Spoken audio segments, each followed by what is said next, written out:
L'homme découvre une chose étrange en urinant, une pierre à des milliers de mètres de l'abri d'un éclat scintillant. Pour comprendre de quoi il s'agit, l'homme s'avance précipitamment pour vérifier. Après avoir soigneusement essuyé le sable et la terre à sa surface, l'homme réalise que cette pierre est très probablement de l'or. Il se retourne vers son compagnon au loin et, après une lutte intérieure acharnée, il finit par l'appeler à haute voix. Hey, come look at this! Look at this! Come here! Son compagnon s'accroupit devant la pierre et l'observe longuement à plusieurs reprises. Il regarde pendant un bon moment, mais dans son cœur, il n'est toujours pas sûr qu'il s'agisse d'or.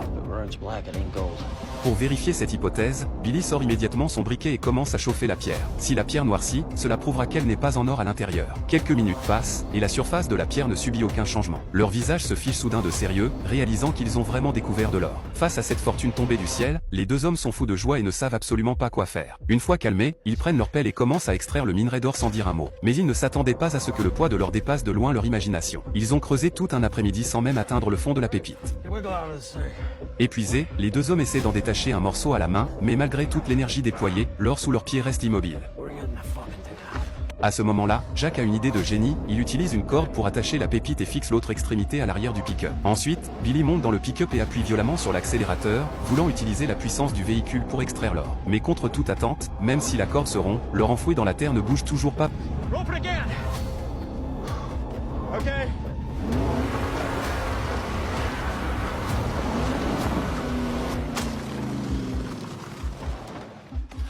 Voyant une énorme richesse à portée de main sans pouvoir s'en emparer, les deux hommes deviennent de plus en plus anxieux. Après avoir essayé toutes les méthodes en vain, ils n'ont d'autre choix que de continuer docilement à creuser. Bientôt, ils remarquent que la nuit tombe. Dans cette nature sauvage à perte de vue, la nuit est l'heure où les prédateurs rôdent.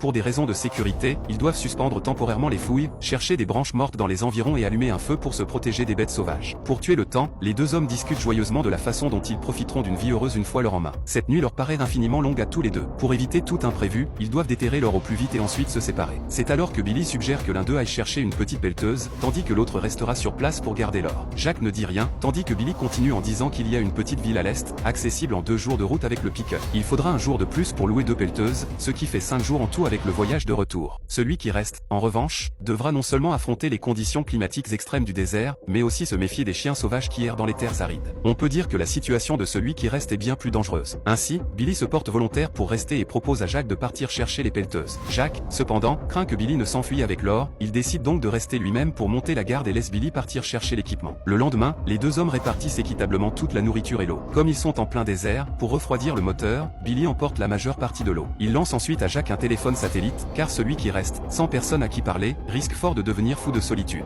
Just think, by the time I get back, we'll be rich as all hell.